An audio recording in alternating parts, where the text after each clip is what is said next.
You know, I've never asked you this before, but when was the first time you ever shot a gun? I was 11 years old at my granddad's farm. Everyone's shooting shotguns, and I was finally old enough too. So I was like so excited when my dad handed me that shotgun. Couldn't wait. What about you? I was 25, in law school, and I was terrified. You were? Yes, unbelievably terrified. You have to tell me more about that I will later not, on. and I can't believe I just told the world that. You admitted it. Yeah. Well, I'm Colion Noir, And I'm Amy Robbins. and this is Noir.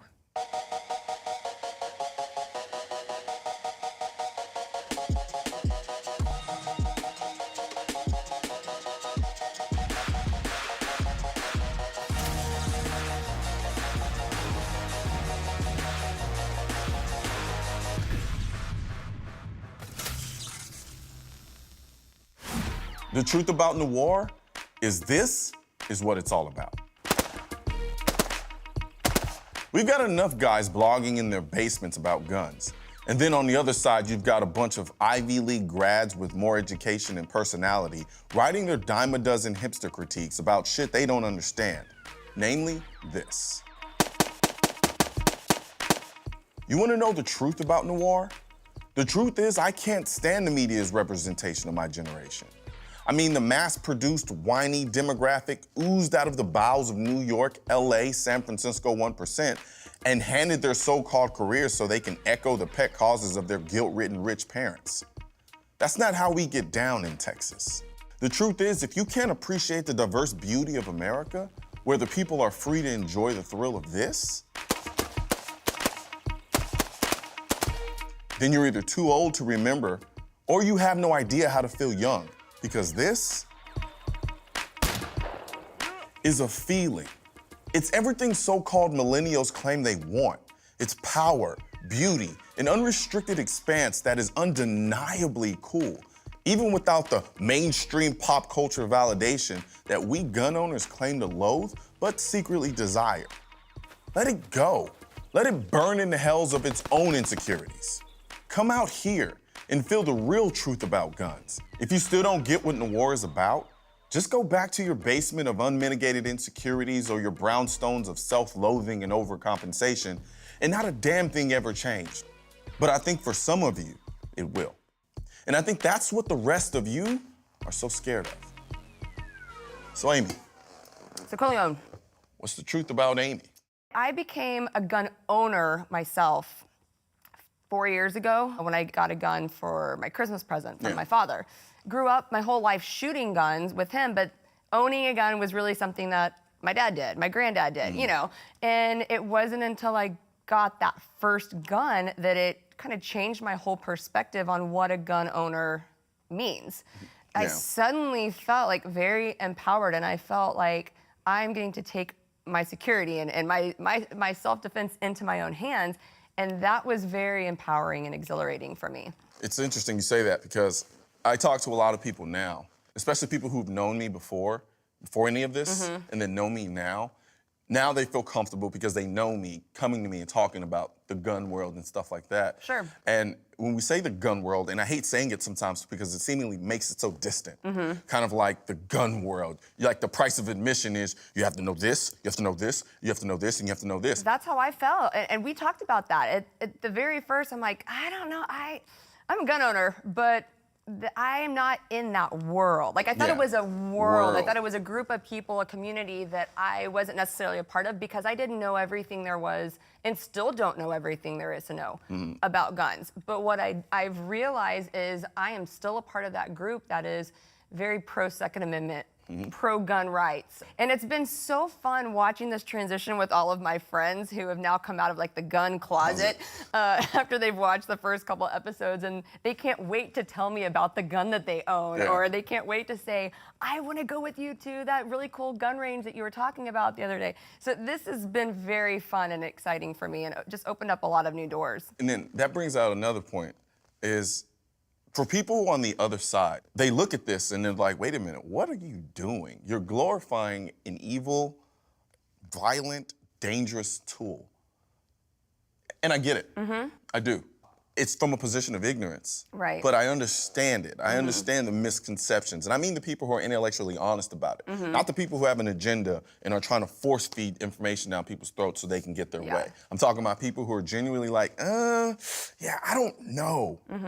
But when you take it out of the context of seeing guns utilized in violent movies, seeing guns on the news because some guy decided to rob someone or somebody killed someone or there was a home invasion or some nut job walks into a school and kills up a ton of kids, those things are wretched, they're disgusting, they're violent, they're horrible. However, that gun put in the hands of somebody else who's actually responsible, who actually does the right things, which is the majority of people on this planet, because if it wasn't, it wouldn't be such a big deal when somebody does something wrong with the gun.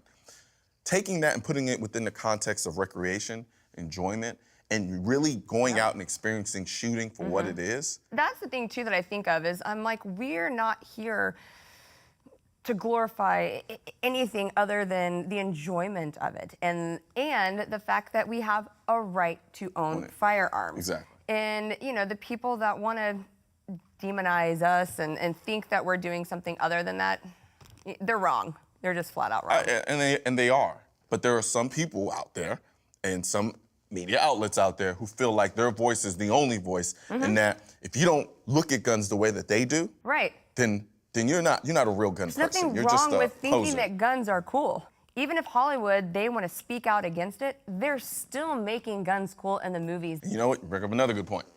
I want to address some of that in our next segment.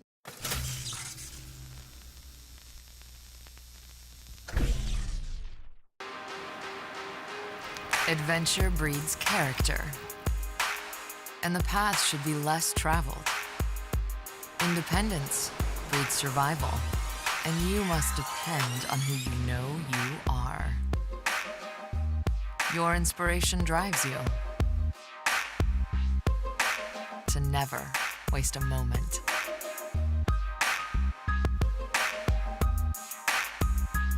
As a pioneer, an advocate, a gun owner, it's time to celebrate your lifestyle every single day.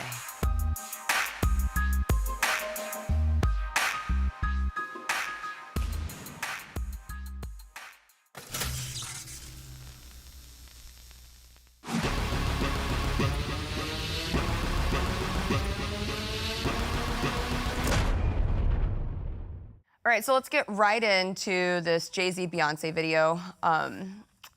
You and I get really worked up when we see this kind of stuff. I mean, I do and I don't. You know, I like this. I like the video sonically. I think, you know, sound-wise, I like it a lot. I think the lyrics are a bit juvenile. And I also think just conceptually, the video is a glorification of violence masquerading as a love story. Think about it like this. We started a show on the NRA Freestyle Network called Noir, where we talk about lifestyle culture and firearms and how it's become a part of our lives.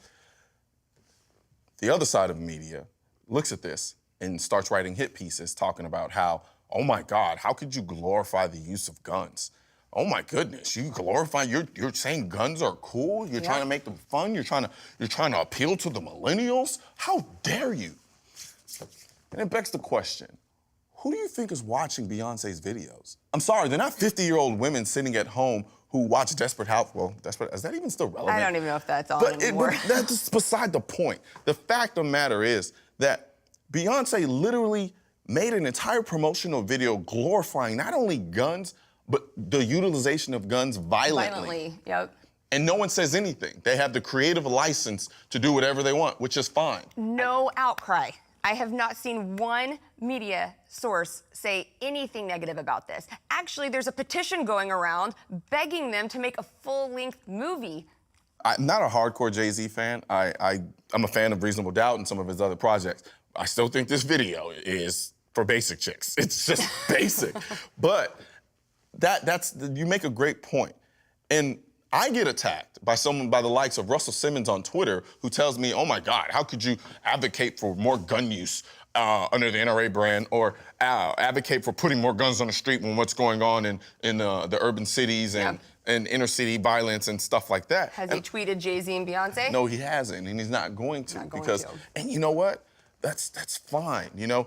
I get it. I enjoy it. I watched the video. I was entertained by the video. I like seeing the different guns that were utilized in the video. Yeah. I did. And continue to do that, please. But don't think that you're gonna just seamlessly be able to step into this other role where you can get on TV and try to shame me for being a gun owner by advocating for more gun control. And I'm just gonna sit back and say, you know what?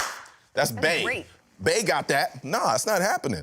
I'm sorry. It kind of pisses me off, and I feel a certain kind of way. They got that. They got that. Because they let her get away with murder, which is fine. Fine. You love Beyonce. She's awesome. She's an awesome talent, and I have nothing but respect for her. But she's not Jesus. So I have to get on my soapbox once again and really just kind of say, you know what? This is getting a little bit out of hand. Because it's one thing to be hypocritical and be a little bit insidious about it, but now it's at the point where it's disrespectful because you're blatantly like, yeah, they can do that, you can't. Yep. And that's a double standard, and that's something that we've been dealing with for a long time, and I'm sure we could literally talk about that on an entire episode. Yeah. Which I'm sure you will. And oh, absolutely. And I guarantee you that when I get in my car, I'm probably gonna listen to the song on the way home.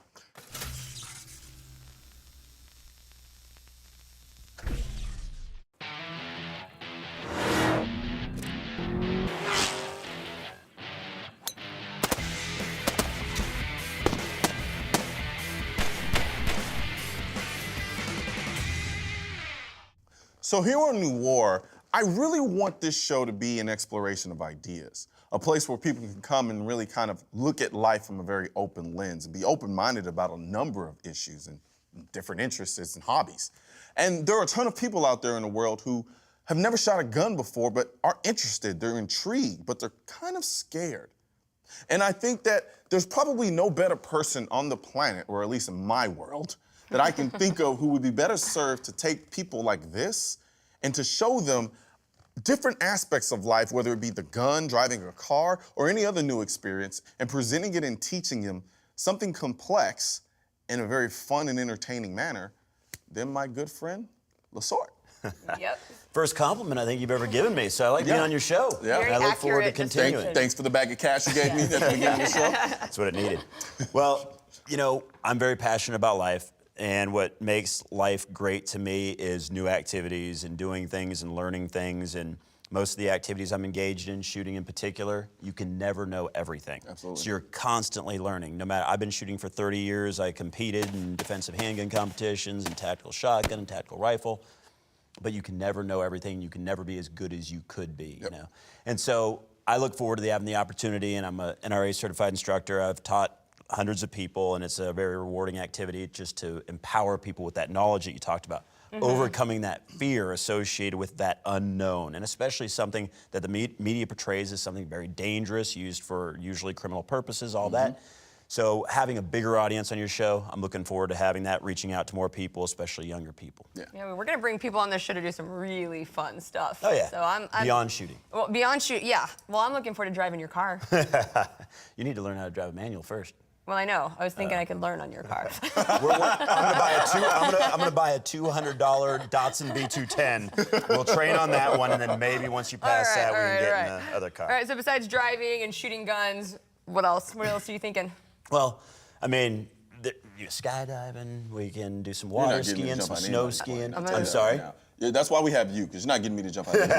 And that's why I'm here too. I'll jump out of the plane with you. And I know you will. All right. I appreciate that about you. You know, skiing, whatever the case may be, adventure hunting. You know, I hunt British Columbia, Alaska, and some other things. And, you know, hunting can be controversial in some people's minds. Hopefully we can enlighten people there, the people who think that it is controversial. But just basically kind of living on the edge without taking crazy risks. I'm not about doing that. I do want to continue to live. You know, I've had some close calls before. But, you know, shooting in particular, what's neat about it is that, you know, instead of just, the idea a lot of people have of shooting is sitting on a line, shooting at a target, one box of 50 rounds, paper target, not moving, not doing anything crazy and wild. You know, in today's age, the threshold for excitement, especially with the younger generation, is very high. That doesn't sound appealing to a lot of people. So what we're gonna do is do some real exciting type of shooting, Like because extreme shooting. Yeah, I mean, and there is. You make a great point, because when you think about it, sure, shooting is really exciting when you go to a static range and you're popping off rounds. That's great. I had a blast doing that. Once you break that and you start shooting in a 180-degree environment, Oh, dude, like I can't go back. Yeah, like, doing mag changes, moving, shooting from the ground, shooting around barricades. I can't wait to go do that. Shooting on a timer. Is there anything more adrenaline-inducing, you'll find out soon, than having a shot timer go off with people watching, see all your mistakes, everything else, you're there for the world to see, or at least you would think that. You have.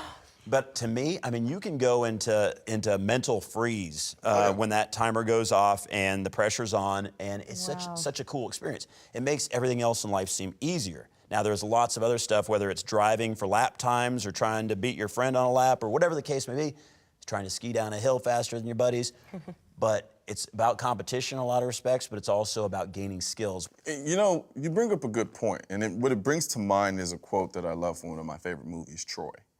And in the movie, Achilles says, the gods envy us because our lives are shorter. We're not eternal, you know, so everything in the world is that much more beautiful to us. And it got me thinking, it's like, it's a shame that there are people out there who kind of live their life entirely based around fear, which is ironic because they kind of look at us, people who are in the firearms, and think that we do that. Right. When we don't. No. You know, to me, we're experiencing life. Like, it's empowerment. Like, yeah, like the idea of going through life and not experiencing something like being able to shoot a gun, being able to get on the highway and drive a car really fast. And to master those things. Exactly. And that's one thing about shooting. You can do it with all you've got. You can never know everything, so you're always learning. Absolutely. And I really do feel the same way you do. Somebody who hasn't shot before, I just don't know what that would be like because it's such a major component of my life, that empowerment, and it's a skill that could potentially save your life. Absolutely. So, and it really, in all intents and purposes, that makes this world beautiful. It does. No matter how hard we try, we can't experience it all, but the fun is in trying to experience it all, you know? Shooting makes the world beautiful. That's going to shock some people, but it is absolutely true. It makes my world beautiful. And I hope to convey that on your show as we go on from here. And I'm looking forward to it. Yeah, we are too. So am I.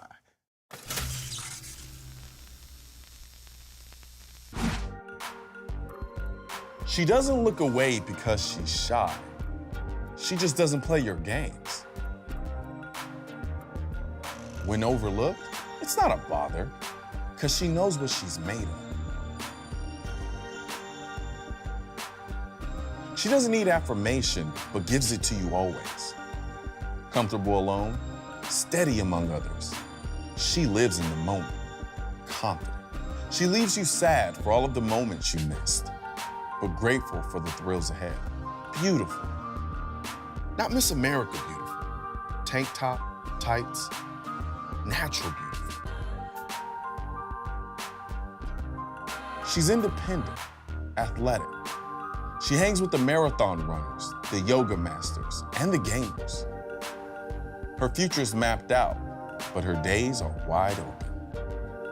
Because hidden underneath is an adventure. She is the Daniel Defense M4A1.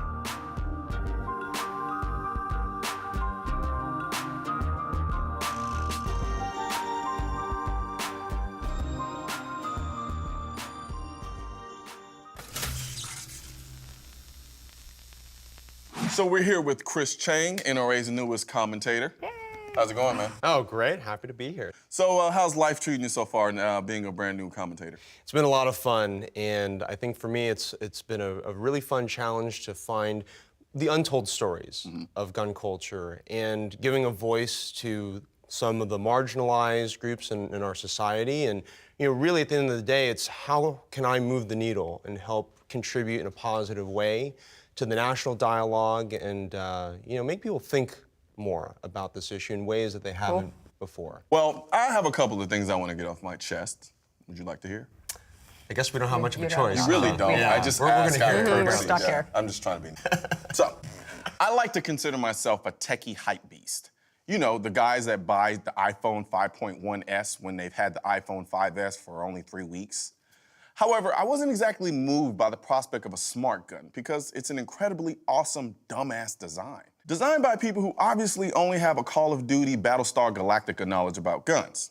Now, I'm not subjecting my firearm to the vulnerabilities of an iPhone with a trigger.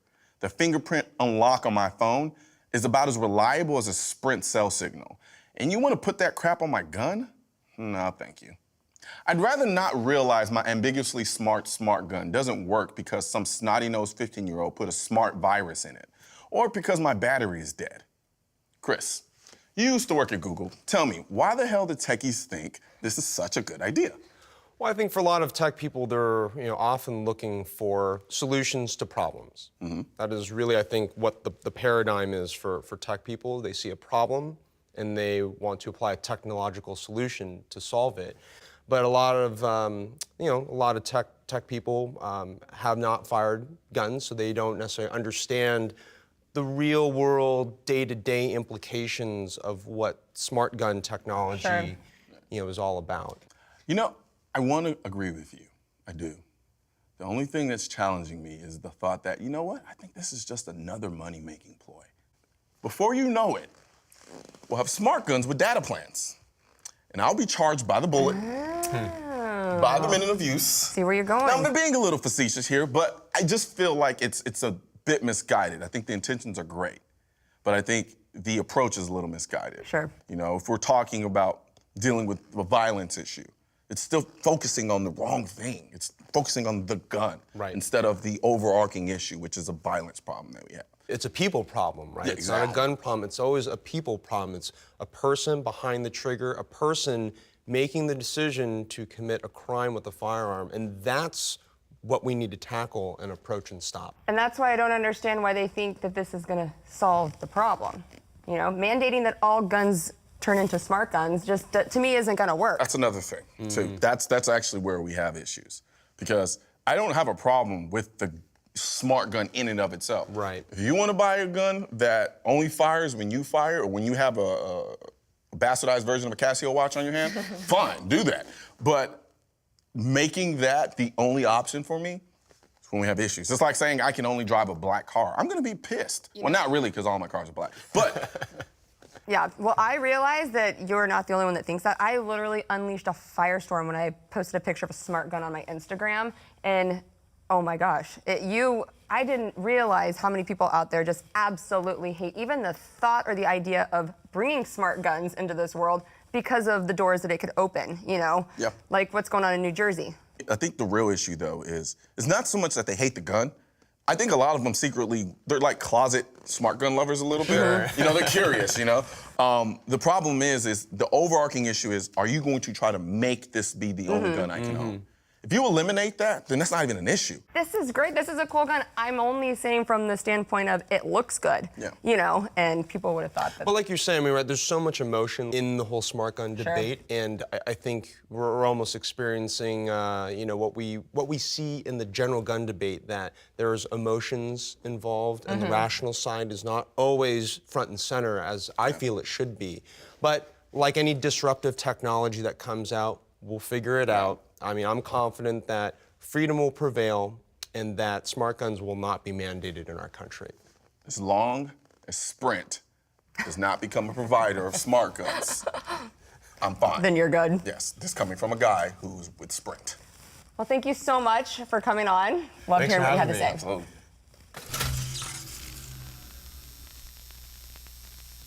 Before we get started with Ask Noir, I've been noticing something really cool that's been trending lately while the show's going on. And you've probably seen this too.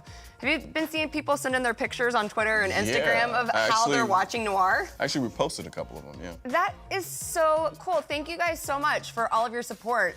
Definitely keep it coming. And yeah, we'll keep an eye out for all of that. So thank you. All right, the first question a lot of people are asking me, are you ever gonna have anti-gunners on the show?